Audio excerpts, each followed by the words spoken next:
And the piper signals the formal closing of this session of the Scottish Parliament, where the First Minister and party leaders and members of the Parliament presented that motion of condolence on the death of Her Majesty the Queen to the new King, King Charles III. And he responded graciously and acknowledged the good wishes and sympathy of the Scottish Parliament itself.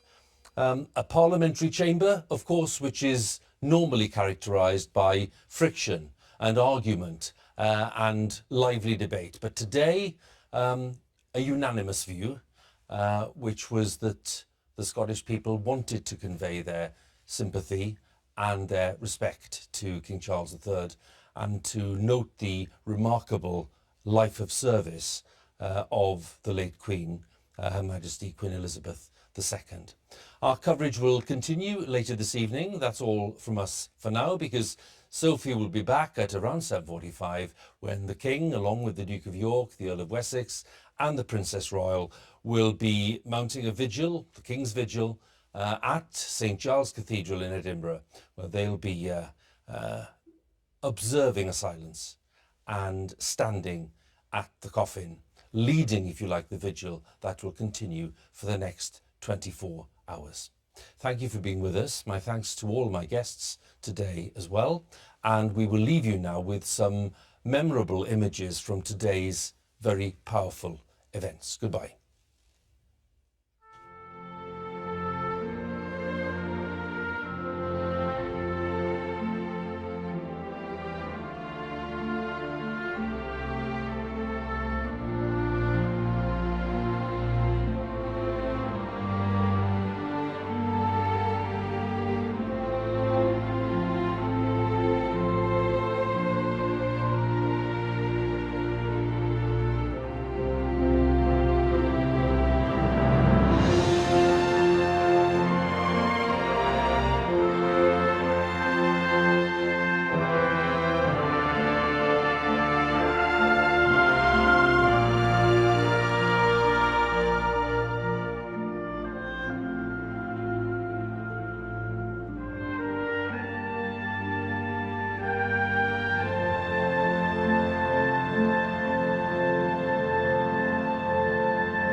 Scotland says goodbye to Queen Elizabeth as crowds gather in Edinburgh to pay tribute.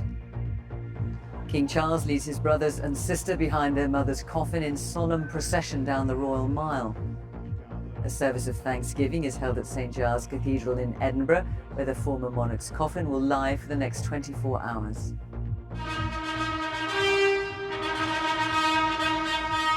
Earlier in the day, King Charles made his first address as monarch to MPs at Westminster. She set an example of selfless duty, which, with God's help and your counsels, I am resolved faithfully to follow. We'll be looking at today's events as well as preparations ahead of next Monday's state funeral. Also on the programme this evening, Ukrainian soldiers celebrate recapturing 20 towns and villages from Russian troops in the space of 24 hours.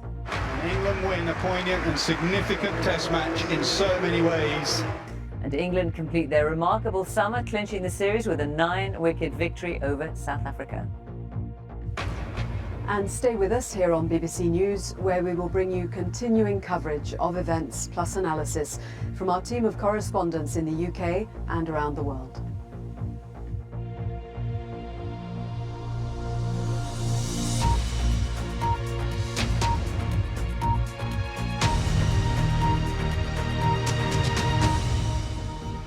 Good evening. Members of the public in Edinburgh have had the first chance to view Queen Elizabeth's coffin and pay their respects ahead of her state funeral next Monday. Thousands of people lined the streets to watch the late Queen as she was taken from the Palace of Holyrood House up the Royal Mile to St Giles's Cathedral for service of thanksgiving, honouring her life. King Charles III led the royal family in solemn procession behind his mother's coffin. The Queen will now lie at rest in St Giles's Cathedral for 24 hours before being flown down to London. And Kirsty Walk is there for us. Kirsty. This is a day when Edinburgh and Scotland paid their respects to the Queen. These very streets in the Royal Mile have witnessed centuries of royal history, and today there was another chapter as St Giles bore witness to the memory of her long reign. Perhaps the most moving sight during the service of Thanksgiving was the crown of Scotland, used in the coronation of monarchs since the 16th century, laid on the coffin at the Queen's head, a reminder of her duty and her faith. Our special correspondent Alan Little is here in Edinburgh and has been following the day's events. Nick, thank you very much. Well, the time is 10 to 7, our top story this evening. Queen Elizabeth's coffin is lying at rest in Edinburgh, giving the people of Scotland a chance to pay tribute and bid farewell. And coming up later, the latest on the economy, with some fears we may already be in a recession. And stay with us here on BBC News, where we will bring you continuing coverage of events plus analysis from our team of correspondents in the UK and around the world.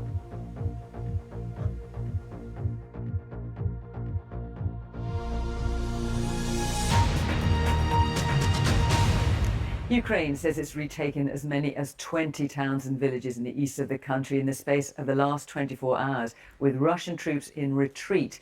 Russia has hit back overnight with missile strikes on the city of Kharkiv, causing blackouts. But President Putin's tactics have been criticised by one of the leading military commanders fighting on the ground. Officially, the Kremlin says its forces are regrouping, not retreating.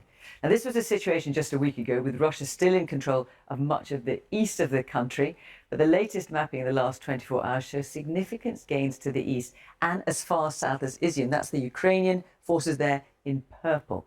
From the capital Kyiv, our Ukraine correspondent James Waterhouse sent this report. The latest figures show that the UK economy grew more slowly than expected for the month of July. The Office for National Statistics says it grew by 0.2%, after dropping by 0.6% in June. Our economics editor Faisal Islam can tell us more. Faisal. Thanks, Fiona. Hopes of a bounce back in the economy in July are now dashed, and there's now some evidence of businesses cutting back on energy use. In July, the economy did grow, but as you said, by less than expected. And overall, there was no growth between May and July. But look at the figures since April over here. There are now concerns the UK may be already in a recession, decline essentially over 6 months. September's figure may also be impacted by the extra bank holiday for the Queen's state funeral. But the real question is what happens from here. Much depends on the detail of the government's energy package. For a typical household, energy bills are normally around £1,000 a year, but earlier this year reached nearly £2,000. Now, Ofgem had announced it would go up to over £3,500 next month, and it was forecast to surge even more to over £5,000 next year.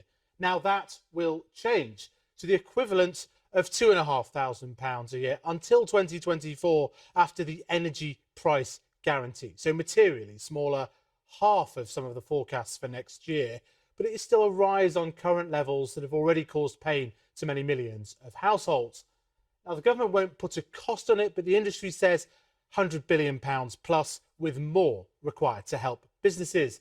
But we are still unclear on detail here, as I said, on the business scheme, on the costings, including how much can be recouped from renegotiating contracts with energy firms that have enjoyed some windfalls, on some of the mechanisms with energy companies They're saying bills will be readjusted by the end of the week. All of that should bring down inflation and shorten or lessen the recession and provide relief to households. By how much just depends on detail we are yet to get. Fiona. Faisal, thank you very much. Hello, I'm Ros Atkins. You're watching BBC News. A service of thanksgiving for Queen Elizabeth has taken place at St Giles Cathedral in Edinburgh. Crowds watched as King Charles, accompanied by other senior members of the royal family, followed the Queen's coffin on the short journey from the Palace of Holyrood House. Queen Elizabeth is now lying at rest in the cathedral for 24 hours, and the first members of the public have started filing in to pay their respects. Well, before flying to Edinburgh, King Charles and the Queen Consort heard addresses of condolence from both the Lords and the Commons at Westminster Hall on what has been the first visit to Parliament as monarch for King Charles III. The monarch spoke of his mother's selfless duty, an example he pledged to follow.